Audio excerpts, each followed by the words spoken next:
Zaxby's has been perfecting chicken fingers for 30 years. So what now? Now, we go to the sea! Introducing the Southern Fried Shrimp Meal. With butterflied shrimp that's perfectly golden fried. A perfect blend of cocktail sauce and Zax sauce that we call Zax Tail Sauce. Plus perfectly seasoned crinkle fries. Perfectly buttery Texas toast. And even a drink with perfectly pebbled ice. Here's to 30 more years of perfect. The new Southern Fried Shrimp Meal at Zaxby's. Woo, saucy! Zaxby's.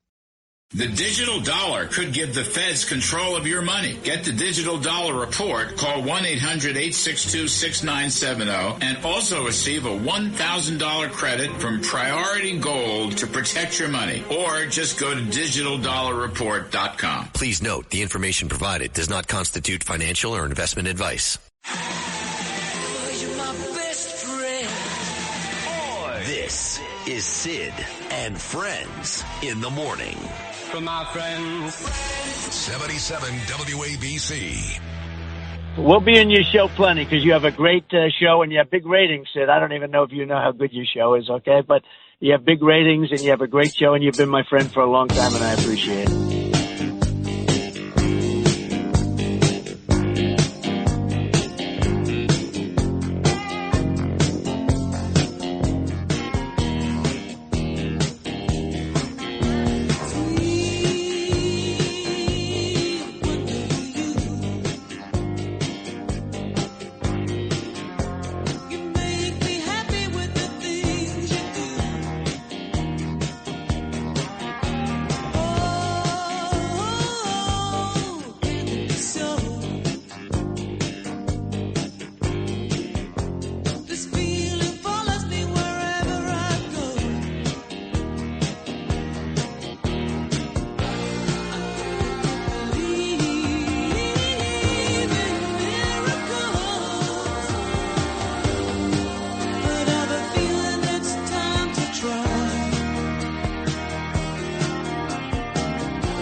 Big happy birthday right here to Mick Fleetwood, this great group, Fleetwood Mac. Mick Fleetwood, 77 years old today. And, of course, that was my friend President Trump, who's getting ready for the big showdown Thursday night, the very first time ever a sitting president goes up against a former president in a debate. And Roger Stone, let me tell you, I love this guy. He's on every Sunday on this station. He does a great show. Now, full disclosure, he's very close with Trump, very close. They talk all the time. They're good buddies. So when I bring Roger on this show, you are getting some real inside information. So with the debate just a couple of days away, no better time than to bring on my friend Roger Stone. Roger, good morning, buddy. How are you? Sid, great to be with you, as always. Nice to have you, too, Roger. You always do a terrific job. Your show Sundays as well. It's terrific. So Trump debate coming up 3 nights. Right now, I think he's put the sentencing behind him. That's not till July the 11th. Even the RNC convention, not till July the 15th. I get the feeling he's already picked his vice president. I think it's Burgum, but we'll see. And right now, he's really concentrating on a big win on Thursday night. What are your thoughts? Well, first of all, it's amazing that Donald Trump, I mean, the man is the king of show business. Let's review this. I've selected my vice president. I haven't told him yet. I can't tell you yet. He'll be at the debate. Hang on, you'll find out who it's going to be. The guy's a genius. I mean, he's a genius. Yes. By the way, he could change his mind 3 times between now and the time he announces it. True.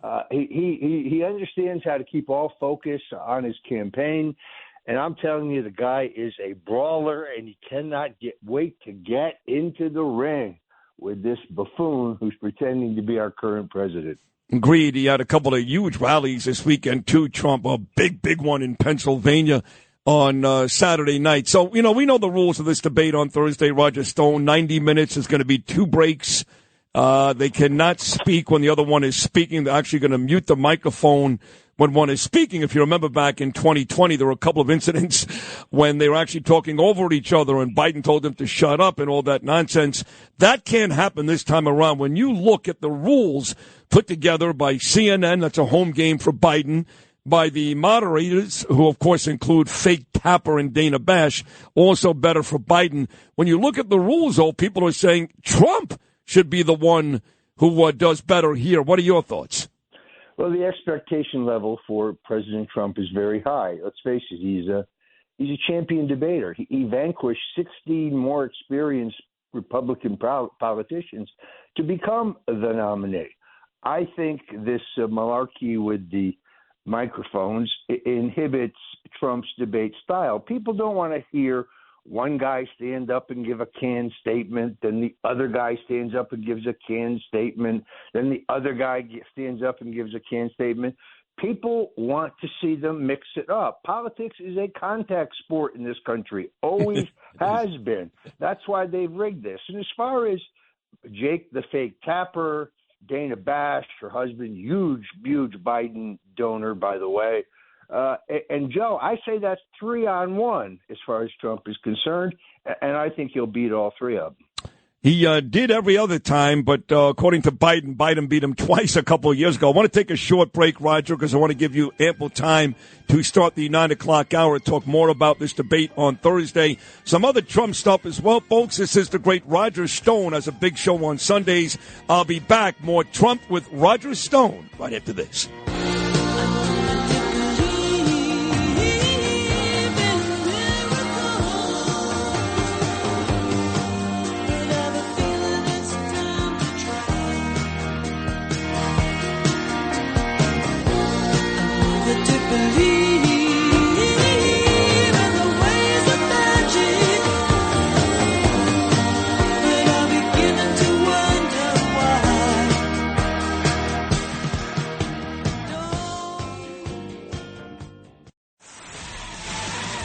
Sid and Friends in the morning. 77 WABC.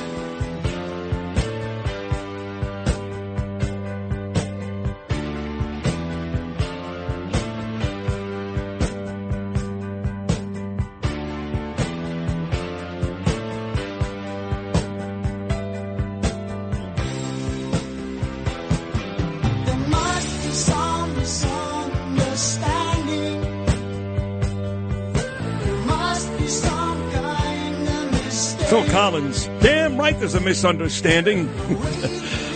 Roger Stone back with me. You know, there's all kinds of conspiracy theories that my listeners are sending me. One goes, they shoot Biden up with a hot shot and blame Trump when Biden collapses. One person says Trump should come out in the debate stage and pull the plug and ask Joe Biden what he would do without him, now that he's made him the first convicted felon to run and very likely win the first history debate sitting president versus a former president, Biden being the worst. So a lot of conspiracy theories leading up to this big event Thursday, Roger. But we know this. We know that Donald Trump was out at rallies all weekend long and big ones and working. And today, again, he's going to be in New Orleans with our mutual friend Steve Scalise campaigning again, while Joe Biden has been holed up for days at Camp David, quote unquote, studying. Yeah, you know, the extent to which this is an attempted setup is pretty outrageous. So Dana Bash, for example, she's the moderator. She insists that she can be impartial. Did you know that her husband, Jeremy Bash, he's one of the 51 intelligence experts, used to work for John Brennan, who signed the letter claiming that Hunter Biden's laptop was Russian disinformation. Yes. Perfect example. But Trump doesn't, the man is fearless. He's absolutely fearless. This is the most important presidential debate since Nixon versus Kennedy. It's the first presidential debate to ever take place before either one of these men is actually legally the nominee of their party. And Trump is completely unfazed. He doesn't care what the rules are. He's going to run on his record. We know how this is going to go. Doddering Joe's going to say, you're a convicted felon, January 6th. You want to take away every woman's right to an abortion. That's not true. And you're going to cut our Social Security. But under Donald Trump, we had the most robust economy in our history, record job creation, record wage growth, peace and prosperity. And we were not stabbing our ally Israel in the back in the Middle East. I think Trump goes in with the perfect backdrop to decimate this guy. And if I were Trump, I would start by looking in the camera and saying, Joe, you looked in the camera in our last debate. You told us that you nor any member of your family ever took a penny from any foreign country, and that was a lie. Why should anybody believe anything you have to say tonight? Well, I think Biden will return with lie. You're going to call me a liar? At least I'm not a convicted felon. And I'd be careful with that Hunter Biden stuff because, that hasn't been proven yet. I believe it's true. You believe it's true. But that hasn't been proven yet. If I were Trump, I would not start there. You're much smarter than me, Roger. Don't get me wrong. But I would look in the camera and say this to all the Americans watching this in our beautiful country. Can any of you, and I mean any of you, stand up right now and say your life is better now after the last 3.5 years under Joe Biden's rule than it was with me? See, that resonates. Now Americans, even the ones that hate Trump, they may not be honest, but the truth is that's where Trump wins this debate because, as you pointed out, the economy was robust. African Americans never did better. Latinos never did better. So if I'm Trump, I go right there. This country, this world was better under me. That's where I'd start. It's obviously stealing a page from Ronald Reagan, but I can't disagree with you. The average American sees, these doctored employment numbers, these doctored inflation numbers. The great Barry Habib, one of the smartest economists I know, expert on housing and mortgaging. I hear he's not well. I hope he's doing better. A great, great guy. I've seen him rip these numbers apart. People know how much a gallon of gasoline is costing them. People know when you go to the grocery store, your dollar just doesn't go as far as it did. People know there is no affordable housing. Doesn't matter whether you're trying to buy or whether you're trying to rent. This guy is the worst president in American history. And if all Trump does is compare his record of peace and prosperity with the chaos that surrounds Joe Biden, you're right. I think that's a winner. That's a win. Hey, Roger, I want your thoughts on this. I just had John Katsimatidis. I know you loved John on the show moments ago, and John just a couple of weeks ago dined with Trump. In fact, it was the night after Trump received all those guilty verdicts, and we both agreed, John and I, that Trump has picked Doug Burgum as his vice president. Do you have any gut feeling as to whether or not it'll be Burgum or somebody else? I like Doug Burgum a lot. I went to the Collier County Lincoln Reagan Day dinner where both he and I were speaking. I was very, very impressed. Like Trump, a self-made man, tough-minded guy. I think he'd be a great candidate. But I also know Donald Trump. He's the master of the tease.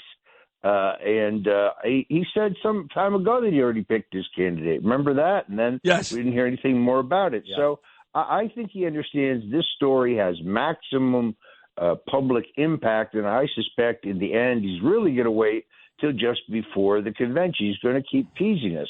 So what did he say? This person's going to be at the debate. Well, what if J.D. Vance is also at the debate? Right. Or what if Marco Rubio is also at the debate? Right. Or what if Tulsi Gabbard is also at the debate? There's only one person who knows, and that person isn't saying.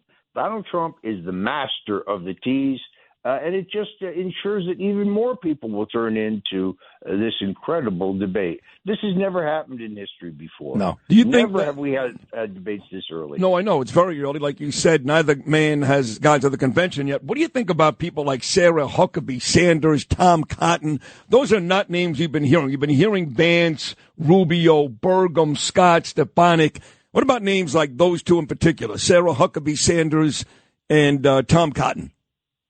Well, I think they do throw some names out there as decoys, in all honesty. Some people who may be vice president someday, but not now. I'd love to see Elise Stefanik, by the way. I think Me too. She's another brawler. I mean, the way she has gone after some of these corrupt judges in New York with formal complaints when they've tried to stick it to Donald Trump has been very courageous. But we're not going to know until he actually announces it. In 2016, I can tell you, Sid, He changed his mind 3 times at the last minute. Anybody who doesn't get new information and change their mind, well, they're not too smart. And one thing Trump is very smart. So I think he's going to draw this out. Bergen would be fine with me. Look, I'm not endorsing any candidate. I'm for whoever Donald Trump is for. But I think that the names that are most currently floating out there, the ones you just mentioned, it's going to be one of those. Some of these other names I really think are thrown out there to give them a little lift in the party, help their future. But I'm not sure, for example, that Tom Cotton, the senator from Arkansas, is really under consideration. Gotcha, Roger. As always, that's an excellent appearance. Let's talk again maybe Friday or certainly Monday after the debate. I want to get your thoughts on what you think, how Trump does. So thank you for stopping by today. Enjoy the week. We'll talk again very soon, buddy. Thank you so much. Sid, honored to be with you. People are going to be slapping me 5 all day just because I was on your show. I appreciate that, Roger. Thank you. That's my man, Roger Stone. Does a great show here every Sunday and a great guest on this show, too. My man, Roger Stone. Thank you.